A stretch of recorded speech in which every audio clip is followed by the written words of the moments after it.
Hola, soy el Dr. Joe Dispenza.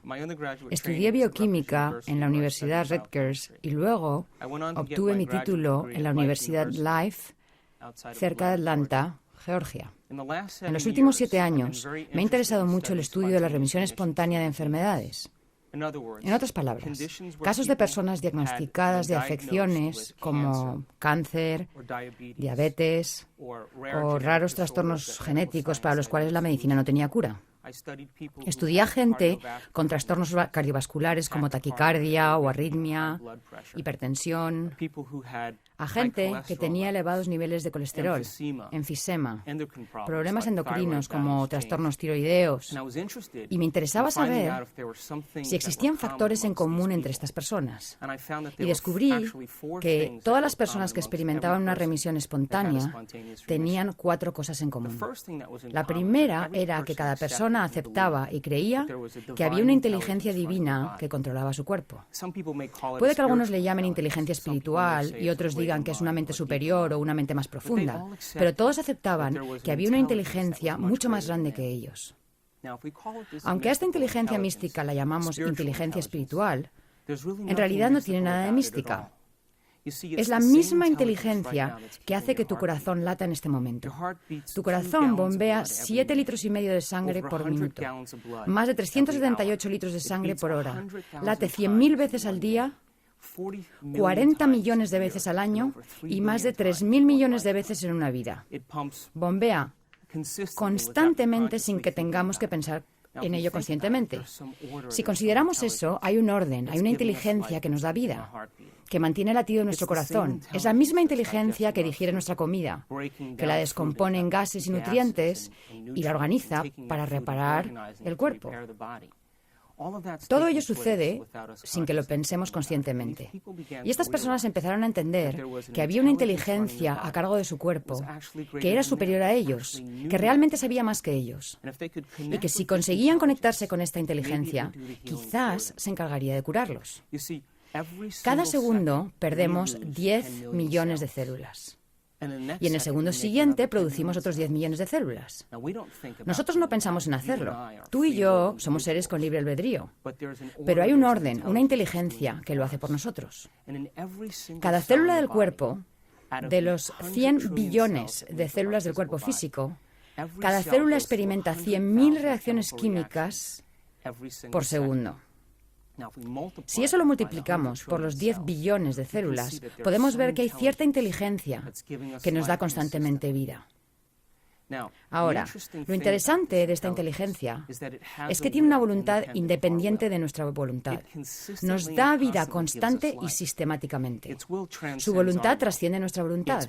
Su mente trasciende nuestra mente. Y mantiene un orden en el cuerpo físico. Un ejemplo serían las enzimas activas en el ADN de las células. Hay 3.200 millones de ácidos nucleicos en los genes de una célula. Esta inteligencia envía proteínas a lo largo de los ácidos nucleicos y corrige las mutaciones para que no nos descompongamos. Si pensamos en esto, esta inteligencia nos da vida constantemente. Y estas personas dijeron, cabalgo en la espalda de un gigante, y si puedo aprender a conectarme con esta inteligencia, ella me sanará. Eso es lo primero que aceptaron todos. Lo segundo fue que todos creían que sus pensamientos, su modo de pensar, su mentalidad a la larga contribuía, de hecho, a su enfermedad.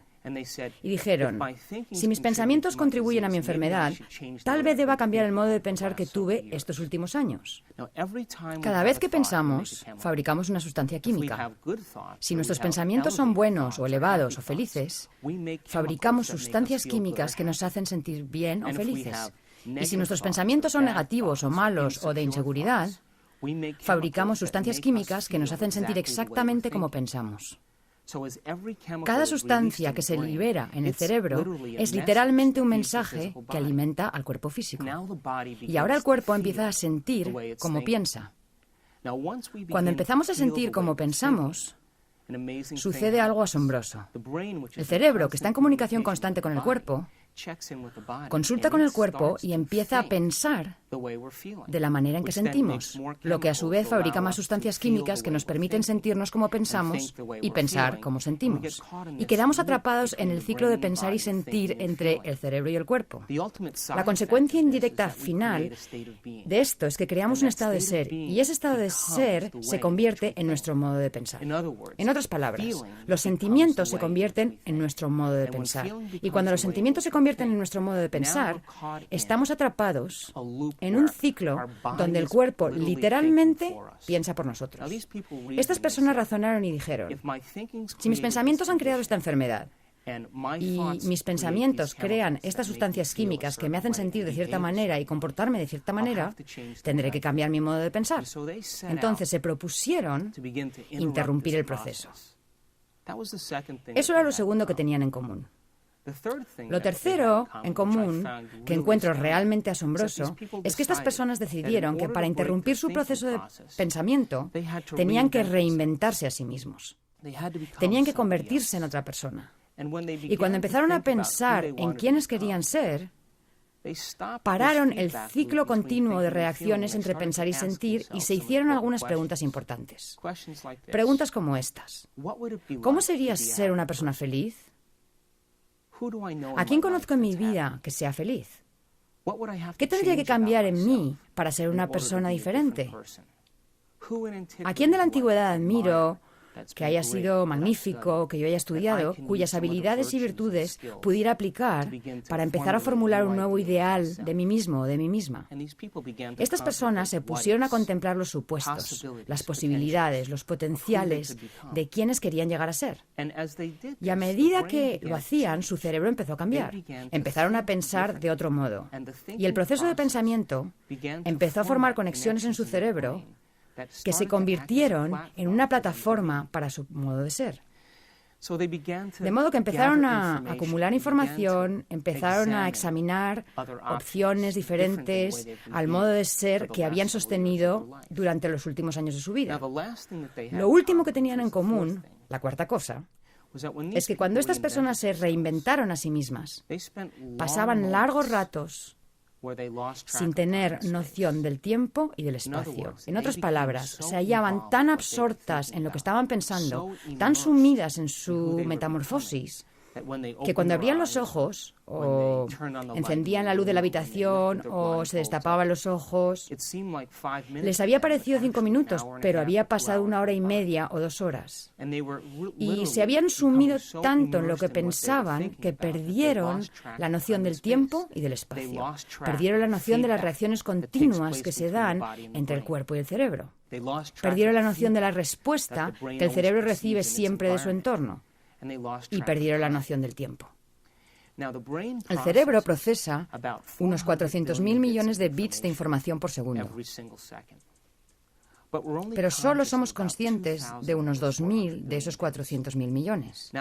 Ahora, esos 2.000 bits de información, donde está presente nuestra conciencia, solo tienen que ver con 3 cosas. Tienen que ver con la respuesta que recibimos del cuerpo, la respuesta del entorno y la respuesta en relación con el tiempo. ¿Sabes?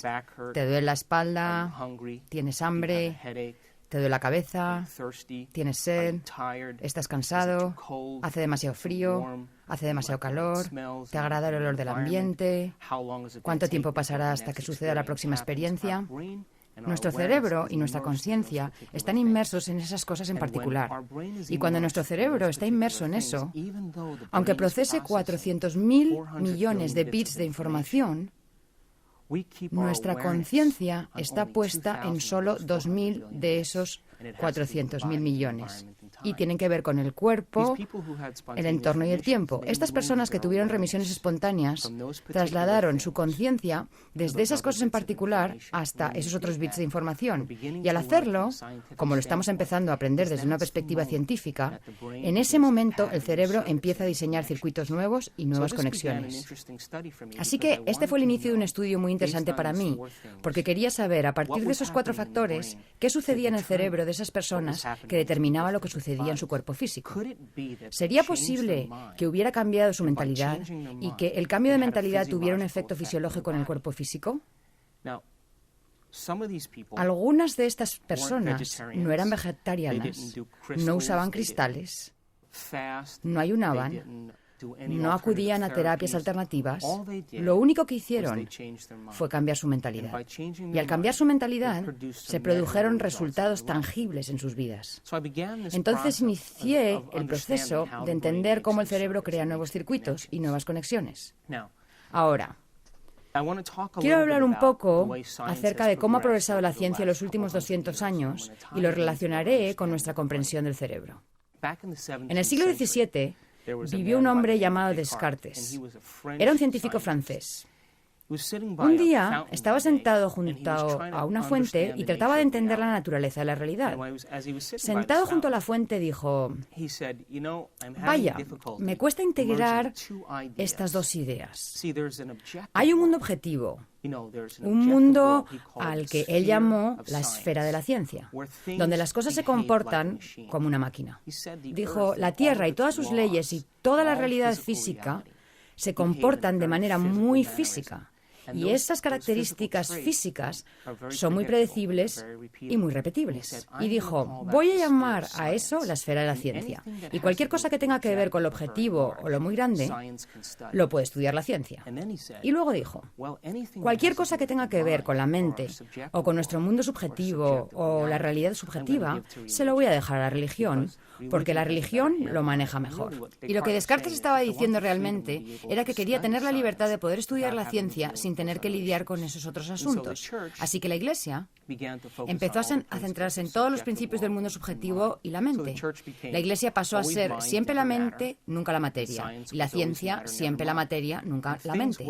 Las cosas funcionaban realmente bien, porque hasta ese momento, la Iglesia, al inmiscuirse en la ciencia, había causado algunos problemas, y la ciencia, al inmiscuirse en la mente, también. Porque si nos fijamos en Bruno o Galileo, vemos que al hacer sus singulares observaciones, desafiaron a la Iglesia y, por supuesto, encontraron algunos baches en el camino. Esto le vino muy bien a Descartes porque solo tuvo que lidiar con asuntos predecibles, pues era científico por naturaleza. No quería lidiar con la influencia de la Iglesia, porque si vemos la historia, si estudiamos a Galileo Galilei o a Giordano Bruno en años anteriores, cuando dijeron que la Tierra ya no era el centro del universo, fueron perseguidos por la Iglesia porque iba en contra de las doctrinas mismas que regía la Iglesia. Así que Descartes ahora tenía la libertad para estudiar la naturaleza de la realidad. Y las cosas funcionaban muy bien, y a través de la observación empezaron a desarrollarse las leyes científicas.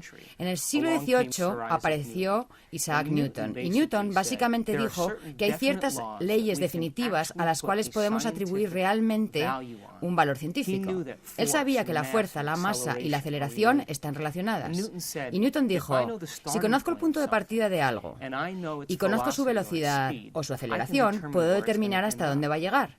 Y gracias a Newton, podemos enviar un cohete a la Luna si sabemos la distancia de la Tierra a la Luna, la rotación de la Tierra y la velocidad de ese cohete. Gracias a las leyes y a la física newtonianas, podemos hacer algunas cosas muy específicas basándonos en las leyes de lo muy grande y de lo muy objetivo. Y las cosas iban muy bien y la ciencia siguió surgiendo. En el siglo XIX aparece Albert Einstein, que luego presenta su teoría de la relatividad y su teoría de la luz. Einstein dijo básicamente, nada puede viajar más rápido que la velocidad de la luz. Cualquier cosa, como un objeto o materia que viaje más rápido que la velocidad de la luz, finalmente se convertirá en energía.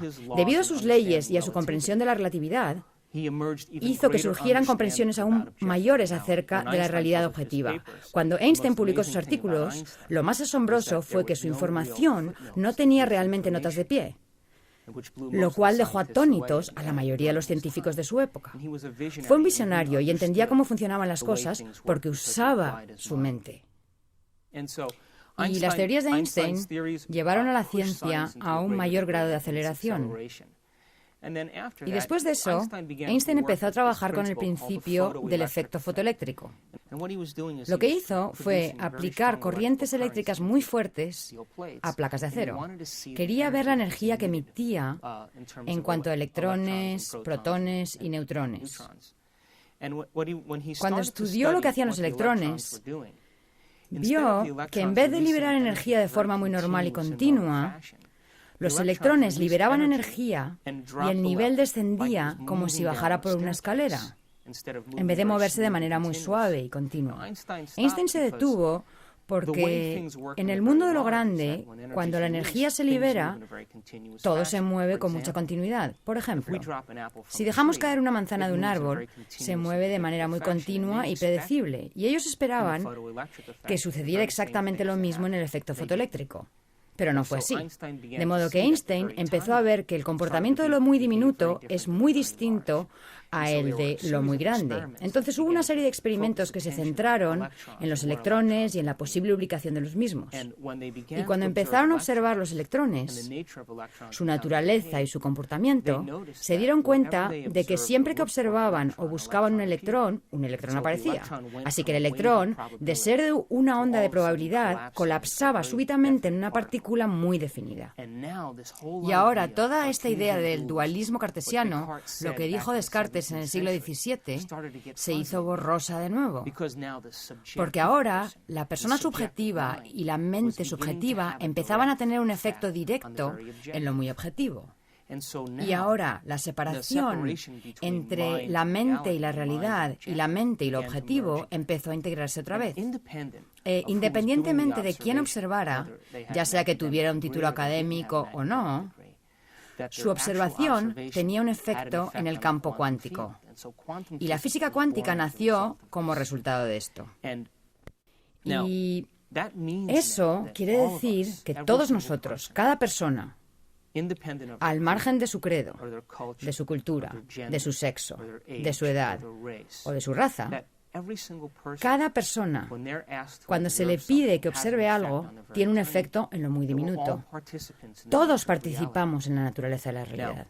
Ahora bien, la ciencia puede decir que la física cuántica y el observador que observa la realidad y que tiene un efecto en la realidad solo funcionan para lo muy diminuto. En otras palabras, solo lo muy pequeño responde a nuestra observación. Y tal vez la realidad funcione de manera que si nuestra observación afecta al comportamiento de las partículas subatómicas, quizá podamos encaminar la naturaleza de la realidad basándonos en nuestra propia observación. La mayoría de los físicos cuánticos dirían, no, nuestra observación solo funciona para lo muy pequeño, no para lo muy grande. Mi respuesta es que quizá somos malos observadores, quizá la observación es un arte como cualquier otra cosa, y podemos desarrollar esta idea llamada observación. Hay una parte del cerebro que usamos para prestar atención. Hay una parte del cerebro que usamos para observar. Se llama el lóbulo frontal. El lóbulo frontal es el área suprema del ser humano. Es el último escalón del desarrollo humano. Lo que nos separa de las demás especies del planeta no es el hecho de que nos paremos en dos pies, o que tengamos pulgares oponibles, o que nuestros ojos miren de frente, ni que tengamos el cerebro más grande, ya que los elefantes tienen un cerebro más grande que el nuestro. Tampoco es que tengamos poco vello. Lo que nos separa de las demás de las especies es el tamaño del lóbulo frontal comparado con el resto del cerebro. En los seres humanos, el lóbulo frontal abarca casi un 40% del cerebro. En nuestros ancestros más cercanos, los grandes simios y chimpancés, el lóbulo frontal abarca entre un 17 y un 15%, en los perros un 7% y para los que os gustan los gatos, el suyo es un 3,5%. Entonces, lo que nos separa y nos hace grandiosos es nuestro lóbulo frontal comparado con el resto del cerebro. El lóbulo frontal es el ejecutivo, decide la acción, determina el comportamiento. Es la parte del cerebro que usamos cuando planeamos o especulamos o cuando inventamos, cuando contemplamos posibilidades. Si tuviéramos que describir al lóbulo frontal con una sola palabra, diríamos intención o propósito. Cuando la intención de la gente coincide con su comportamiento, o cuando su comportamiento coincide con su intención, o cuando sus pensamientos se alinean con la acción, es cuando el lóbulo frontal está en su mejor momento. Una publicación de noviembre de 2004 se anunció que un grupo de científicos de la Universidad de Wisconsin decidió ver si la observación o prestar atención era una habilidad como cualquier otra cosa. y diseñaron un experimento en el que reunieron a un grupo de monjes budistas, monjes que habían estado meditando y concentrándose en conceptos como la compasión, el amor y la divinidad durante largos periodos de tiempo. La mayoría de estos monjes había pasado entre 10.000 y 50.000 horas de meditación. Así que esta gente sabía prestar atención. Formaron otro grupo de control con personas que nunca se habían centrado en algo con su mente desde su interior. Y les dijeron a los monjes, ¿entrenarían a esta gente durante una semana para ver si aprenden a desarrollar el arte de la meditación? Entonces, conectaron unos 256 electrodos en todo el cerebro de los monjes para medir qué tipo de actividad se registraba cuando estos monjes prestaban atención, y luego harían lo mismo con el grupo de control. Cuando estos 8 monjes se conectaron a estos escáneres, cuando se concentraron en un concepto como la compasión, cuando se concentraron en una idea dentro de sí mismos, su lóbulo frontal se encendió como nada que hubiesen visto los científicos anteriormente. La actividad del lóbulo frontal era enorme. Al compararlo con el grupo de control, la gente que recién aprendía a concentrar su mente y a prestar atención, su capacidad de mantener fijo ese pensamiento había tenido muy poco efecto en el lóbulo frontal. Los científicos sabían que un área específica en el lado izquierdo del lóbulo frontal es donde experimentamos alegría y felicidad. Y en un monje en particular, el escáner mostraba que la actividad cerebral de su lóbulo frontal era tan grande que los científicos dijeron, debe ser el hombre más feliz del planeta, debido a esa gran actividad. Cuando los científicos empezaron a especular y a ver los efectos de ese experimento, se dieron cuenta de que a lo mejor la observación y la atención es una habilidad. Tal vez, al igual que el tenis o el golf, podemos desarrollar la habilidad de prestar atención. Y si desarrollamos esta habilidad, tendríamos cada vez más capacidad y como efecto y resultado nuestro cerebro realmente cambiaría. De modo que la observación es una habilidad como cualquier otra.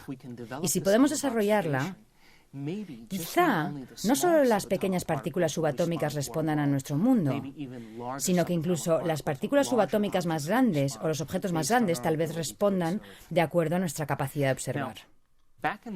En los años 30, en los Estados Unidos, se realizó un experimento con un grupo de chimpancés agresivos que presentaban rasgos personales antisociales. Los científicos dijeron, bueno, veamos si al hacer un experimento, una operación en el lóbulo frontal, cambia el comportamiento de estos chimpancés. Tomaron un instrumento parecido a un pico para el hielo, lo insertaron en el lóbulo frontal de los chimpancés y empezaron a revolver. Lo llamaron el experimento pico de hielo, y después del experimento, los monos se volvieron muy dóciles y muy controlables y dejaron de ser agresivos hacia los demás chimpancés. Durante esta época, en los Estados Unidos, a finales de los 30, las instituciones psiquiátricas estaban atestadas de gente con la misma enfermedad, trastornos de personalidad antisocial y rasgos agresivos.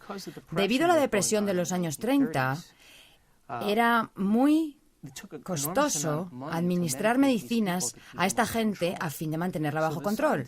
De modo que los científicos de cierta universidad dijeron, ¿por qué no probamos este experimento en algunos pacientes de estas instituciones psiquiátricas? Ahorraríamos mucho dinero en medicinas. Entonces, escogieron a unos pacientes, los llevaron al quirófano mientras dormían y los anestesiaron con pentotal.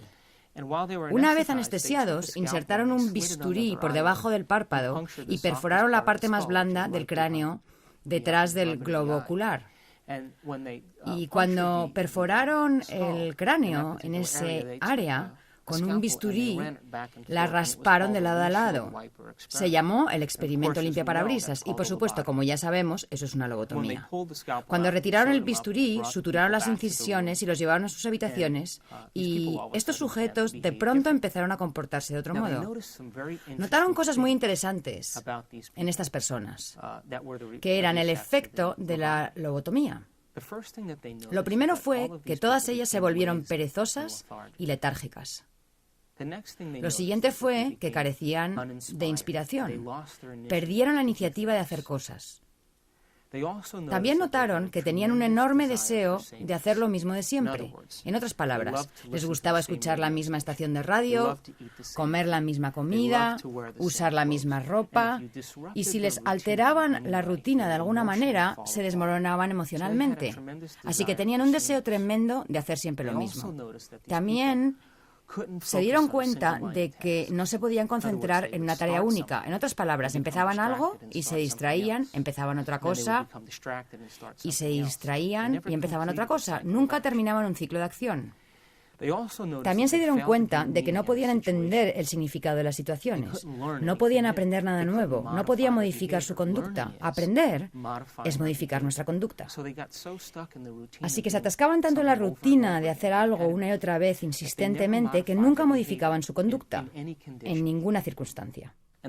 Y lo último que percibieron es que no podían proyectarse al futuro, no podían hacer planes para el futuro, no podían proyectar ideas al futuro. Por ejemplo, si se ataban el cordón de los zapatos y el cordón se rompía, en vez de buscar uno nuevo, seguían tratando de atar el mismo cordón aunque estuviese roto. Entonces, si consideramos esto, un daño en el lóbulo frontal produce ciertos efectos en la gente. La gente se vuelve perezosa, letárgica y sin inspiración. Pierde la iniciativa, tiene un deseo de hacer siempre lo mismo, no hace nada nuevo. No puede proyectarse al futuro, no aprende nada nuevo y se distrae fácilmente. Bueno, esto empieza a parecerse a la mayoría de la gente de nuestra cultura. Y la razón es que no hemos dominado la capacidad de usar el lóbulo frontal apropiadamente. Quizá no hemos dominado el arte de la observación. Quizá la observación es un arte en sí mismo. Y la mayoría de las personas se distraen tanto con su mundo externo que no usan el lóbulo frontal debidamente. Si lo pensamos, todo lo que nos rodea le envía constantemente información al cerebro. Nuestros sentidos nos permiten interpretar la realidad. Nuestros sentidos nos permiten responder a la información del mundo exterior.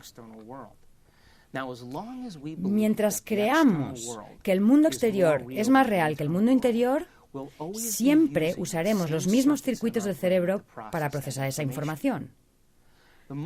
Cuando aceptamos que el mundo interior afecta al mundo exterior, tenemos que empezar a usar el lóbulo frontal.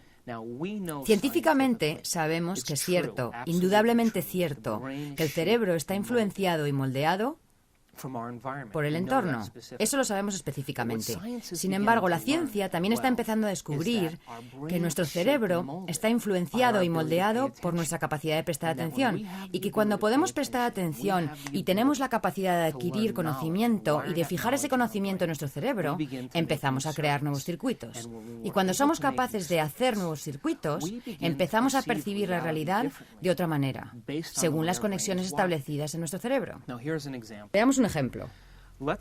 Supongamos que yo tomara un cuadro de Monet, por ejemplo, y lo pusiera sobre una pantalla aquí arriba y dijera, échale un vistazo a este cuadro de Monet y solo disfruta del cuadro. La mayoría de la gente miraría el cuadro unos minutos, reconocería ciertos objetos en el cuadro y daría por terminado el asunto. Ahora bien, si quitara el cuadro y te dijera, quiero contarte algo acerca de Monet, ¿sabías que pasó 44 años de su vida tratando de entender cómo se unificaba todo el mundo? Le interesaba especialmente el estudio de la luz. Le encantaba la luz de primera hora de la mañana y la luz del atardecer y del anochecer. Él pensaba que la mayor parte de la gente nunca se detenía a prestar atención al efecto que tiene la luz en las flores y en los colores y el entorno. Y se desvivía por pintar con pasteles y colores e iluminar las cosas según la luz de esa hora del día en particular. Y decía cosas como, el puente y la glicina no están separados en realidad, son la misma cosa y solo puedo pintarlos de ese modo. Y al envejecer, contrajo cataratas y sus cataratas eran muy gruesas. Así que cuando percibía la luz, esa luz que él percibía se difuminaba en sus ojos y él efectivamente empezó a pintar exactamente lo que veía.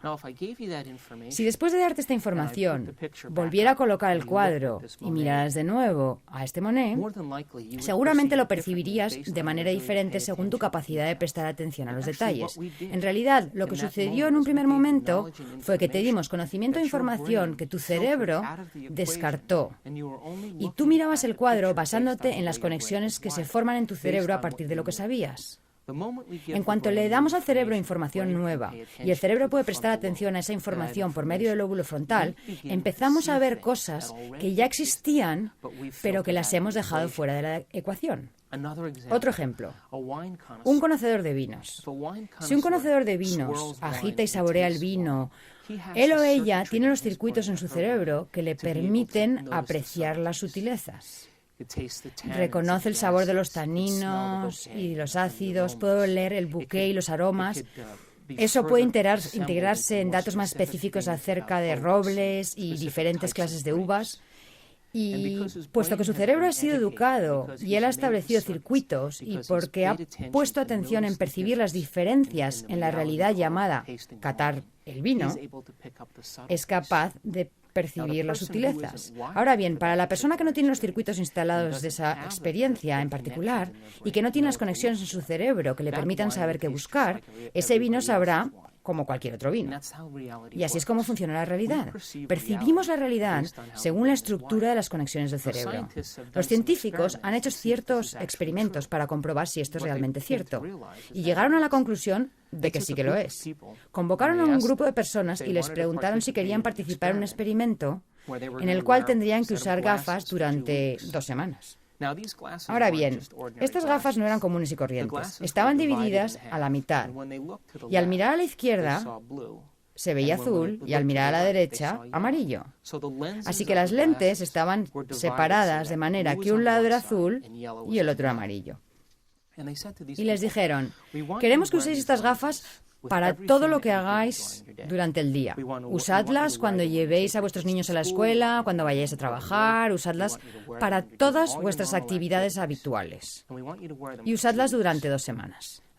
Entonces, diferentes personas usaron estas gafas cierto tiempo y al final del experimento se los invitó a regresar al laboratorio. Cuando los participantes llegaron al laboratorio se les dijo, lo que queremos ahora es que miréis este trozo de papel. Era una hoja de papel blanco. Y les preguntaron, ¿qué color veis cuando miráis este papel? Cada una de las personas que participó en el experimento dijo, es una hoja de papel blanco. Bien, les dijeron, mirad a la izquierda. ¿Veis un trozo de papel azul allí? No, respondieron. ¿Y cuando miráis a la derecha, veis un trozo de papel amarillo? Dijeron no. Así que los científicos tuvieron que dar marcha atrás, porque se dieron cuenta de que esas personas estaban coloreando la realidad de acuerdo con su memoria.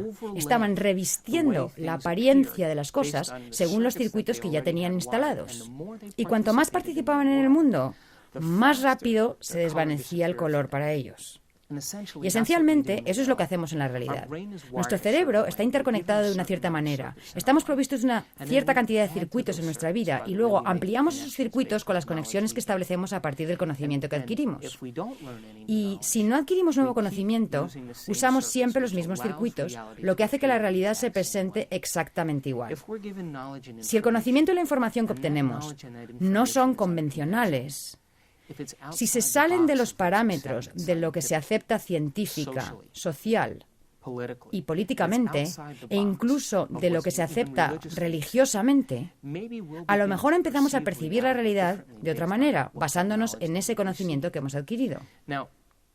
Ahora, al estudiar aquellos casos de remisión espontánea de personas que se curaron a sí mismas de diversas enfermedades, fue interesante percibir que independientemente de su cultura, de su credo, de su nivel de educación o de su religión, independientemente de su sexo, básicamente dijeron, voy a observar un resultado diferente. Y voy a aferrarme a esta observación independientemente de la reacción de mi cuerpo, independientemente de la reacción de mi entorno e independientemente del tiempo. El lóbulo frontal, la corona de la evolución del ser humano, nos permite hacer eso. El lóbulo frontal nos da permiso para que el pensamiento sea más real que todo lo demás. El lóbulo frontal nos da permiso para aferrarnos bien a un concepto, a una idea, aferrarnos a una visión o a un sueño, independientemente de las circunstancias presentes en nuestro mundo, de las circunstancias presentes en nuestro cuerpo y de las circunstancias relacionadas con el tiempo. Y esas son las cosas y los rasgos que secretamente admiramos en los grandes personajes de la antigüedad, ya sea Martin Luther King o William Wallace. Alguien que tuvo una visión, alguien que tuvo una idea. Un héroe dijo: yo creo en estos principios morales y en esta ética. Y aunque mi entorno no está de acuerdo con mi pensamiento es más importante que mi entorno. Y el lóbulo frontal del ser humano nos concede ese privilegio. Nos da el privilegio de que el pensamiento sea más real que todo lo demás. Ahora, en la mayoría de las especies de la naturaleza, lo que las hace cambiar es que están expuestas a ciertos estímulos desfavorables del medio ambiente, están expuestas a cierta característica del medio ambiente y tienen que adaptarse o acomodarse o aclimatarse a cierto tipo de estímulo ambiental, ya sea frío o calor o cualquier otra peculiaridad. Y lo que ocurre es que esa especie se establece en un entorno específico. Y después de varias generaciones en las que la misma especie habita el mismo ambiente desfavorable, después de cierto lapso de tiempo, después de varias generaciones, esa especie modificará su comportamiento y cambiará su genética. Eso se llama evolución. Pero los seres humanos no necesitamos hacer eso. Debido al tamaño del lóbulo frontal y debido a nuestra capacidad de especular sobre las posibilidades y preguntarnos sobre los potenciales y contemplar las eventualidades, podemos inventar nuevas ideas y nuevos modos de ser. Y nos da el privilegio de modificar nuestra conducta en una misma vida. Y nos da el privilegio de cambiar nuestros actos en una semana. Podemos modificar nuestro modo de actuar en un solo día y podemos cambiar en un momento. Lo único que necesitamos dominar es este arte que se llama observación.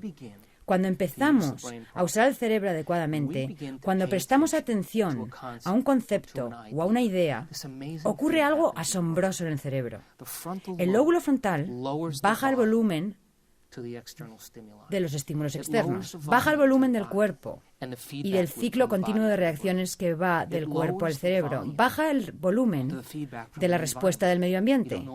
No sabes si hace calor o frío, no sabes si está oscuro o si hay luz. Tu cerebro se convierte en el amplificador del pensamiento y baja el volumen del tiempo. En otras palabras, mientras mantengamos un concepto fijo en el lóbulo frontal, perderemos la noción del tiempo y del espacio.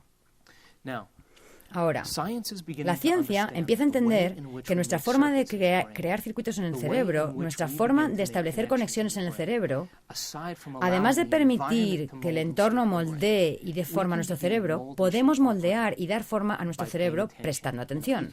Y si podemos mantener fija una idea, empezamos a establecer conexiones en nuestro cerebro. Al establecer esas conexiones en nuestro cerebro, dejamos huellas o marcas neurológicas de esos conceptos en los tejidos. Y esas huellas, entonces, funcionan como la base de nuestro modo de comportarnos y de actuar.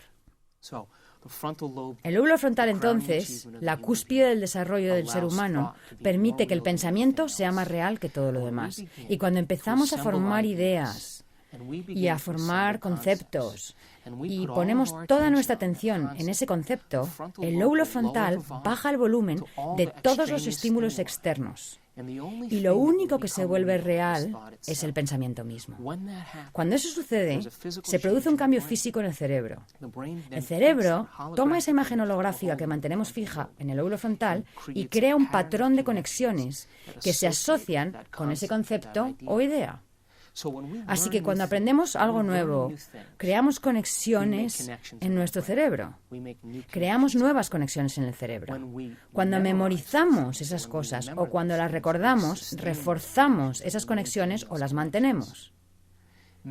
La memoria es mantener conexiones. El aprendizaje es formar esas conexiones. Entonces, podemos aprender del entorno, podemos aprender de nuestras experiencias sensoriales, pero entonces no seremos más que lo que nuestro entorno le dicta a nuestra experiencia. Pero si adquirimos conocimiento o información poco convencional, física cuántica, que el observador interviene en la naturaleza de la realidad y que nuestros pensamientos realmente cuentan, desde las partículas subatómicas hasta lo de gran tamaño. Tal vez nuestra observación, nuestra capacidad de prestar atención, empezará a formar nuevas conexiones en nuestro cerebro que nos permitirán percibir las cosas exactamente como son. Y tal vez, debido a que nuestro cerebro procesa miles de millones de bits de información por segundo, pero solo somos conscientes de esos bits de información relacionados con el cuerpo, el medio ambiente y el tiempo, somos capaces de crear nuevas conexiones y adquirir nuevo conocimiento. Empezaremos a ver aquello que siempre ha existido, pero que habíamos descartado de la ecuación, justamente como las personas que hicieron el experimento de las gafas. Me gustaría hablar de cómo aprende el cerebro y de cómo se forman esas conexiones. Sabemos desde una perspectiva científica que las neuronas, las células nerviosas del cerebro, cada vez que se conectan, intercambian información. Cuando se conectan e intercambian información, ese punto de conexión es una comprensión adquirida relacionada con un concepto. Como dije, cuando recordamos algo, activamos esas conexiones y les damos vida. Ahora bien, tenemos una cantidad enorme de conexiones en nuestro cerebro, infinitas conexiones, alrededor de billones y billones de conexiones. Y cada punto en el que esas neuronas se conectan e intercambian información traza un mapa, un patrón o una secuencia que refleja cierta idea, algo que hemos aprendido, un rasgo, un comportamiento, un talento, una tendencia e incluso un sentimiento. Y todas esas conexiones son la suma total de lo que somos como individuos. Todas las personas son diferentes, pues han tenido experiencias diferentes en su vida, han adquirido un conocimiento diferente y están provistos de cierta cantidad de conexiones genéticas. Y eso básicamente constituye nuestro punto de partida como individuos. La mayoría de las personas en determinado punto de sus vidas dependen de esos circuitos establecidos y nunca aprenden nada nuevo. Dejan que los sentimientos se conviertan en su forma de pensar, dejan de aprender y comienzan a sentir. Y cuando llegamos al punto donde dejamos de aprender y empezamos a sentir, es entonces cuando vivimos nuestras propensiones genéticas, es entonces cuando vivimos el futuro predeterminado genéticamente que existe para nosotros como individuos. Cuando adquirimos nuevo conocimiento, el cerebro empieza a reestructurarse, empieza a disparar nuevas secuencias y nuevos patrones, con nuevas conexiones. Y si podemos mantener estas conexiones durante un largo periodo de tiempo, podemos modificar y cambiar nuestro comportamiento. Y lo que ocurrió con las personas que tuvieron remisiones espontáneas es que adquirieron conocimiento y aplicaron ese conocimiento al plantearse posibilidades. Y comprendieron que si conseguían conectarse con esa inteligencia que hacía latir su corazón y digería sus alimentos, si lograban susurrar al oído del gigante que controlaba su cuerpo físico, que sabía crear células, que sabía organizar el ADN, si conseguían igualar su voluntad a la suya, si conseguían igualar su mente a la suya, si conseguían igualar su amor por la vida al de esa inteligencia, ya que era eso lo que continuamente les daba vida, pensaron que entonces el hecho de cambiar sus pensamientos enviaría una nueva señal a sus células y que establecer nuevas conexiones en su cerebro causaría finalmente un nuevo efecto fisiológico en su cuerpo. Así que el proceso de reinventarse significaba reorganizar esos circuitos hacia un ideal más extraordinario de sí mismos. El cerebro aprende de dos maneras distintas. El aprendizaje está dividido en dos áreas diferentes. Cuando aprendemos algo y lo memorizamos, hay un área en particular llamada aprendizaje explícito. Otro nombre que se le da al aprendizaje explícito es el aprendizaje declarativo o memoria declarativa. La memoria declarativa son cosas que podemos declarar. Uno de los aspectos de la memoria declarativa es el conocimiento, la información, la filosofía. Por ejemplo, Cuando adquirimos nueva información, nuevo conocimiento, datos intelectuales, filosofía, cada vez que hacemos eso, el cerebro crea determinado tipo de circuitos. El segundo tipo de memoria declarativa se llama experiencia. Las experiencias, por lo tanto, son cosas que podemos declarar. Puedo declarar que yo soy un hombre, puedo declarar que sé dónde estaba el 11 de septiembre, puedo declarar que me gustan las manzanas, porque he vivido esa experiencia. Los sistemas de memoria del cerebro relacionados con la memoria declarativa tienen una secuencia muy específica según la cual el cerebro estructura esa información. Se estructura en el cerebro pensante, en la parte del cerebro donde existe la consciencia presente. Y esa secuencia de conocimiento y de experiencia en particular permite que el cerebro funcione en la realidad. Podemos manejarnos en el mundo exterior debido a que usamos conscientemente la memoria declarativa para tomar decisiones. Usamos conscientemente la memoria declarativa para proyectar el futuro. La usamos conscientemente para desempeñarnos en nuestro mundo, para tomar decisiones todos los días. Ese sistema de memoria permanece intacto para que podamos desenvolvernos en nuestro mundo. El segundo sistema de memoria se llama memoria implícita. Los sistemas de memoria implícita son muy poderosos, pues los recuerdos implícitos son cosas que no podemos declarar. Se llama memoria no declarativa. Los recuerdos no declarativos son cosas tales como habilidades, hábitos, condicionamientos, rasgos, tendencias e incluso comportamientos. Esos rasgos y comportamientos los hemos practicado y ejercido tantas veces que ya no necesitamos pensar en ellos. Se llaman recuerdos de procedimiento y tenemos cientos de esos recuerdos estructurados en el cerebro. Esos recuerdos de procedimiento son cosas como maniobrar la palanca de cambios de nuestro coche. Cuando usamos la palanca de cambios, lo hemos hecho tantas veces que ya no tenemos que pensar en ello. Está fijado neurológicamente como un circuito completo. Lavarnos los dientes, maquillarnos, escribir a máquina, caminar, todos esos son recuerdos de procedimiento o no declarativos. Y el cerebro procesa esa información de un modo diferente, porque va más allá de nuestros pensamientos conscientes, va más allá de nuestra memoria consciente. Está fija en nosotros de manera que ni siquiera tengamos que declararla. Por ejemplo, cuando no puedes recordar un número de teléfono conscientemente en tu sistema explícito, puedes agarrar el teléfono, mirar los números y tus dedos se moverán y recordarás el número. Eso es un recuerdo implícito, porque tu cuerpo lo ha hecho tantas veces que lo recuerda tan bien como tu cerebro. Ahora bien, los recuerdos implícitos son el momento en que fijamos neurológicamente en nuestro comportamiento. La memoria implícita se da cuando realmente somos eso. La memoria implícita se da cuando hemos cambiado por completo. Entonces, si creamos conexiones en el cerebro cuando adquirimos conocimiento, adquirir conocimiento es establecer nuevos circuitos. Eso es filosofía. El cerebro cambia a consecuencia de eso. Pero no hay mayores cambios en cuanto al envío de señales al cuerpo, de nueva información al cuerpo. Es una información intelectual. Cuando vivimos una nueva experiencia, cuando personalizamos ese conocimiento, cuando personalizamos o aplicamos ese conocimiento, podemos generar una experiencia nueva. Y esa nueva experiencia, entonces, nos permite estructurar y cambiar nuestro comportamiento. Por lo tanto, el conocimiento aplicado crea una nueva experiencia.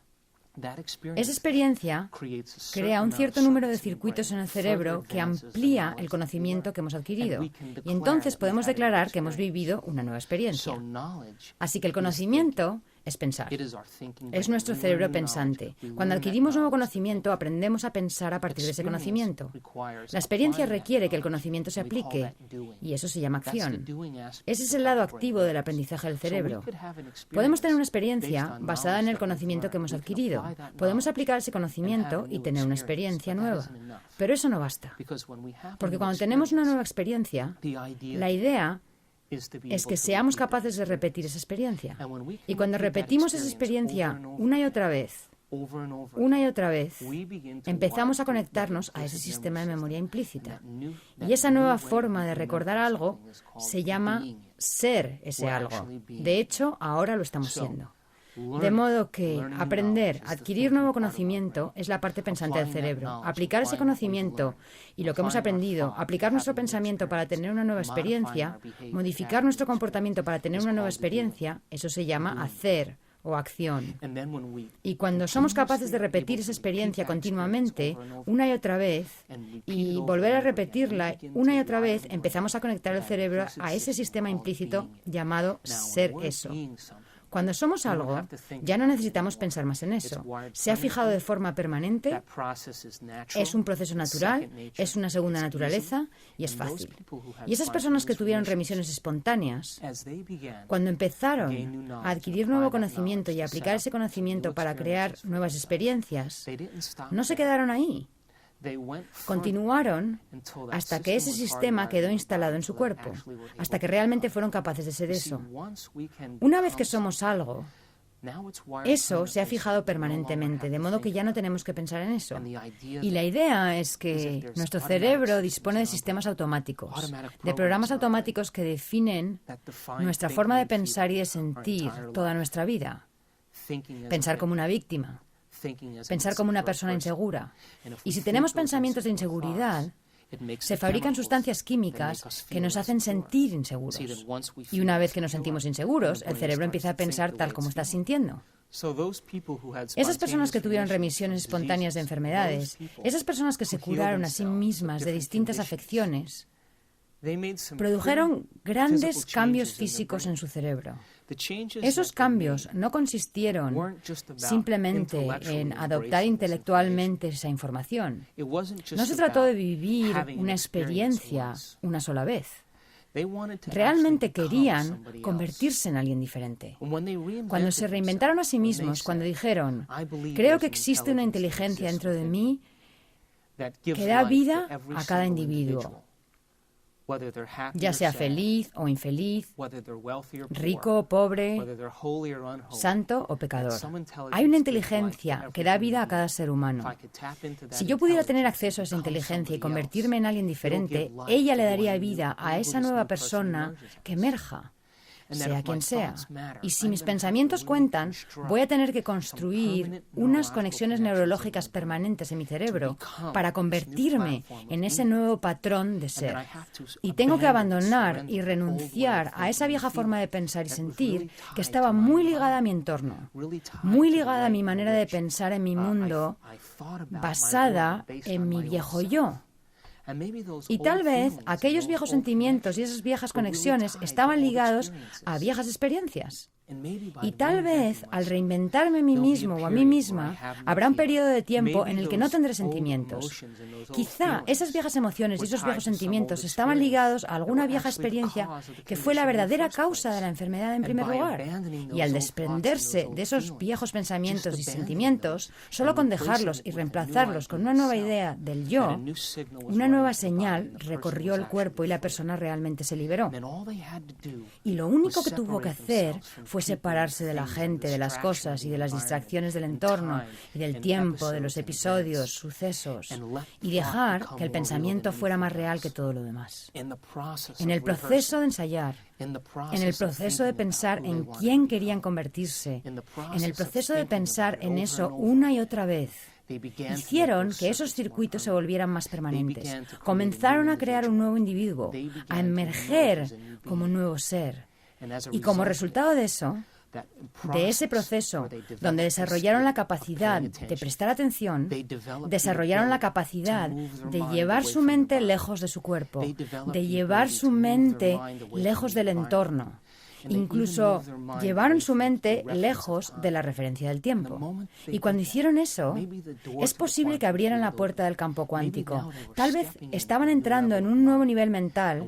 Y cuando eso sucede, cuando podemos hacer que el pensamiento sea más real que todo lo demás, el cerebro empieza a estructurar esos patrones y conexiones que son iguales a lo que somos y en quienes nos estamos convirtiendo.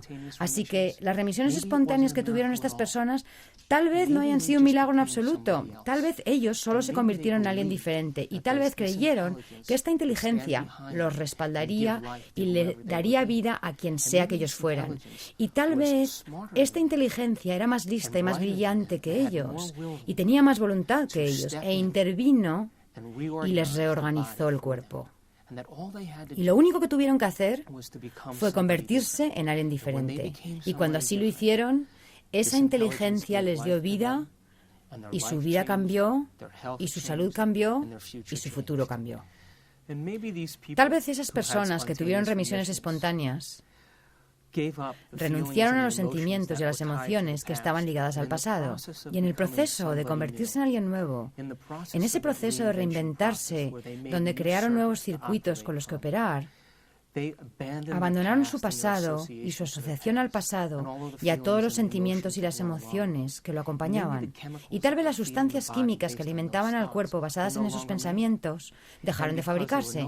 Y debido a que ya no se fabricaban, la señal enviada al cuerpo era una nueva señal.